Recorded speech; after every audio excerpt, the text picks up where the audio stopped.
The last thing I heard before I went blind was the sound of a child's scream. I wasn't supposed to be there that night. In fact, I wasn't supposed to be anywhere near the royal palace at all. I was just a servant, a lowly cleaner, one of the many faces that went unnoticed in the halls of King Zola's kingdom. People in the village always spoke about the king in hushed tones, never loud enough for him to hear, but it was clear that no one truly loved him. He was feared for the way he ruled, for the things that were rumored to happen behind the walls of his palace. And still, none of us ever dared to speak too loudly about it. I didn't care about the gossip.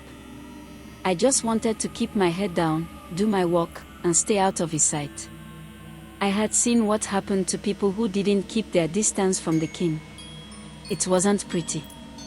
That night, I had finished cleaning the throne room and was sweeping the long hallway outside, the dim light of the evening fading as the sun set. There wasn't a sound in the air except the soft swish of my broom across the stone floor. But then, just as I was about to turn the corner toward the servants' quarters, I heard it. A faint cry. A child's voice. At first, I thought it was just the wind, maybe a noise from the courtyard. But it wasn't. I could hear it again, clearer this time. The cry was desperate. A boy or a girl, I couldn't tell. But it was a scream that cut through the silence, one filled with pure terror. I froze. The palace had been quiet for hours, and no child should be here at this time of night. The king's children, if they existed, were never seen in the halls after sundown. I knew that. So, where was this child? And why were they screaming like that? I don't know why I went toward the noise. Maybe it was instinct, or maybe curiosity got the best of me. Either way, I found myself moving toward the far end of the hall, where the sound seemed to be coming from. The air grew thick with tension, heavy, as though the palace itself was holding its breath. I passed by a few closed doors before stopping in front of one at the very end of the corridor. It was slightly ajar. I could hear soft, guttural voices now, muffled, strange. There was a language I didn't recognize, and for a moment, I wondered if I should turn around, go back to my duties, and pretend I had heard nothing. But then the scream came again, louder. And this time, I couldn't ignore it. I pushed the door open, just a crack. What I saw inside, I will never be able to forget. The room was dimly lit, a single fire crackling in the corner. The shadows it cast twisted unnaturally, like they were alive. My breath caught in my throat when I saw the king. He was sitting in front of the fire, his back to me, as though he had been waiting for something or someone. He was always dressed in elaborate robes, but tonight they seemed darker, almost as if they absorbed the light around him. His hands rested on his knees, and his head was tilted just enough that I could see the faint outline of his face. But what caught my attention wasn't his face, or his robes, or even the strange way the fire flickered. It was what was at his feet. A small child's body. Lifeless. I couldn't breathe. My legs turned to stone, and I felt the floor beneath me shift as if the earth itself was pulling me into a pit. The child, no older than 5, with wide, terrified eyes, still open in a silent scream. Their mouth hung slightly ajar, and their limbs were stiff, frozen. But that wasn't the worst part. The worst part was the sound, the low, terrifying sound of the king whispering something in that strange language I didn't understand. His voice was soothing, like he was trying to calm the dead child. And I swear, the child's body twitched, just a little, as though it were being forced to move even in death. I wanted to run. I wanted to scream. But my feet wouldn't move. My hands felt cold and numb. The king's voice cut through the air, harsh and commanding now. You shouldn't be here. I didn't know what to say. What could I say? I was frozen, rooted to the spot. He didn't turn around. But I could feel his eyes on me, heavy and dark. His voice came again, softer this time, almost like he was speaking to himself. I was saving him. You wouldn't understand. I didn't understand anything. What did he mean, saving? I took a step back, my mind racing, trying to make sense of what I had just seen. But the moment I moved, the king's head whipped around, so fast I thought he had eyes in the back of his skull. His gaze locked onto mine, and I saw it, his eyes. They were black. Completely black. No whites, no irises, just darkness. A chill ran through me so fast it felt like my insides had turned to ice. I could feel my pulse pounding in my ears. I tried to speak, but my throat had closed up. The words wouldn't come out. The king stood up slowly, his thin, bony hands outstretched toward me. I felt my body begin to tremble, but I couldn't move. I couldn't do anything but stare at him as he came closer, the air around him growing colder. My heartbeat was so loud in my chest, I thought it might burst through my ribs. "You should leave now," he said, his voice low, almost like a growl. "Before it's too late." I don't know how I didn't run. Maybe I was too scared. Or maybe I was hypnotized by the dark void in his eyes. But I stayed. And then, in that moment, everything changed. The fire sputtered out. The world went dark. I woke up outside, lying on cold stone, the chill of the night air biting into my skin. My head was throbbing, and I couldn't see. I couldn't see anything. It took me a long time to even realize what had happened. My eyes were gone. Nothing but blackness. My hands moved to my face, feeling around, trying to understand. But there was nothing there. Just emptiness. A void where my sight had once been. I tried to scream, but no sound came out. My mouth opened, but it was as if the world had stolen my voice. I stumbled to my feet, or at least I tried. My hands reached out, touching the rough stone of the wall, trying to find my way. The world felt off, tilted, like the ground beneath me was shifting. I could hear people, voices in the distance, but I couldn't tell who they were or where they were coming from. Then I remembered.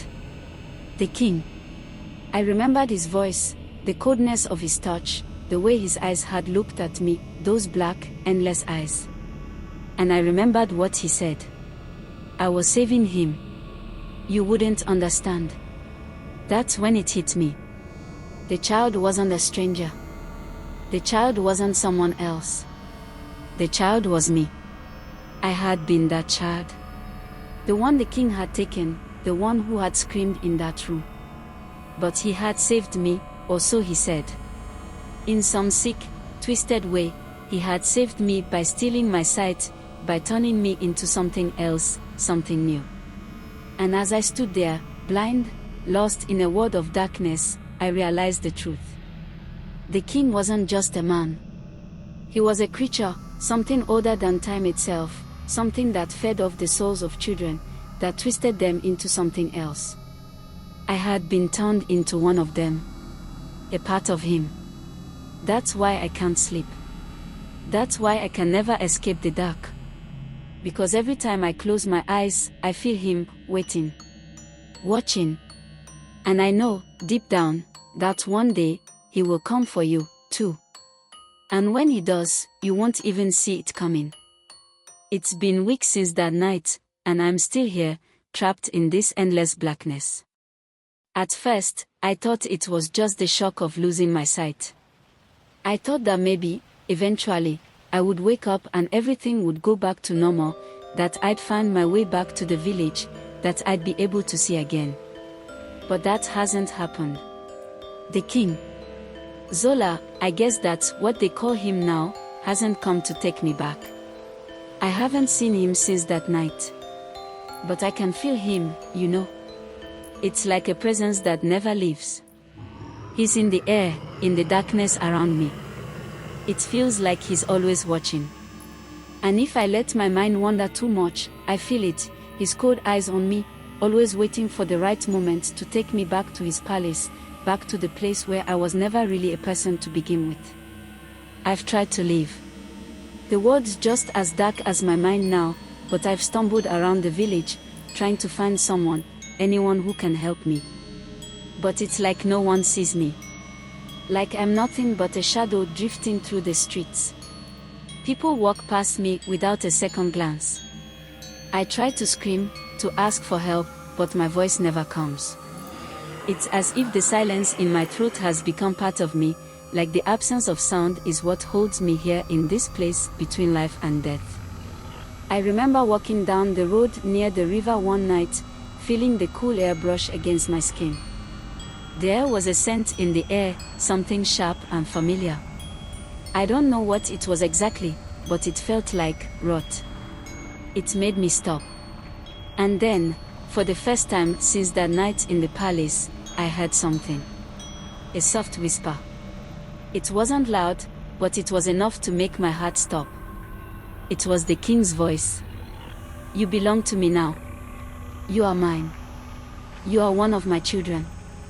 The words sent a chill down my spine, and I staggered back, my feet tripping over the uneven ground. The whisper faded, and in the silence that followed, I realized something terrifying. I'm not the only one. The King, Zola, he didn't just take me that night. I thought I was just a victim, that I was some forgotten servant who had stumbled too far into the darkness. But I was wrong. I wasn't the first. I wasn't even the last. I've heard stories now, from the people in the village, stories that I didn't understand before. They talked about children who went missing over the years, about strange occurrences, about whispers in the dark. They all thought it was just folklore, things to scare children or explain the unexplainable. But it's not folklore. It's the truth. There are others like me. Others who the king has claimed. Others who, just like me, have lost their sight, their voices, their place in the world. We are his children now, twisted by his power, lost to the darkness. He's made us into something different, something that belongs only to him. I thought I was alone, that no one else had experienced what I did. But now I know I'm just one of many. And as much as I hate to admit it, I think I'm beginning to understand the way he works. He doesn't kill us. No, that would be too easy. He takes us, changes us, and leaves us to wander in the dark, waiting for the right moment when we will become something else. Something worse. I can hear them now, voices in the darkness, soft whispers just out of reach, children calling out for help. They sound like me, trapped, blind, and lost. I wonder how many of them there are. How many of us the king has taken. Sometimes, when the air is still, I can feel them all around me. Their presence, their hunger. They are waiting, just like me, waiting for something I can't quite understand. And there's one thing I'm starting to realize, we are not just trapped in the dark. We are part of something. Something older than any of us. The king isn't just some man, some cruel ruler. He's a creature, a force that has been around for as long as the earth itself, a being that feeds on souls. And once he has you, once you belong to him, you don't get to leave. You don't get to go back to the life you once had. You belong to the darkness now. I can hear them calling to me, my fellow children, the lost ones. I hear their whispers in the air, their pleas for help. But the truth is, there's nothing anyone can do for us anymore. We are part of him, and we will remain so until the end of time. I tried to warn the village. I tried to scream, to tell someone what had happened to me, but the words never came. The silence is too loud now. It fills up the empty spaces in my mind, leaving nothing but a hollow, aching emptiness. I think the worst part is that I know I'm not alone anymore. I know there's something else inside me. Something that wasn't there before. I hear it, feel it, especially when the darkness is thick around me. It's like it's waiting for the moment when I'll be ready to fully embrace the shadow I've become. I don't know when it will happen. I don't know if it will happen tonight, or tomorrow, or a year from now. But I know one thing, the king is still watching me. He's still waiting for me to fall completely into his grasp. And one day, when I'm no longer myself, when I've become one of them fully, he'll call me back. And when that happens, I won't be alone anymore.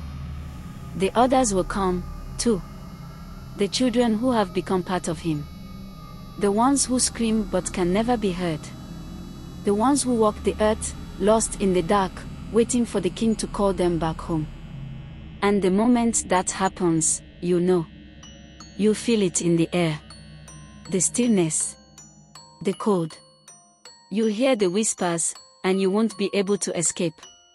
Just like me. We are coming for you. And once you're lost in the dark, you'll never see the light again.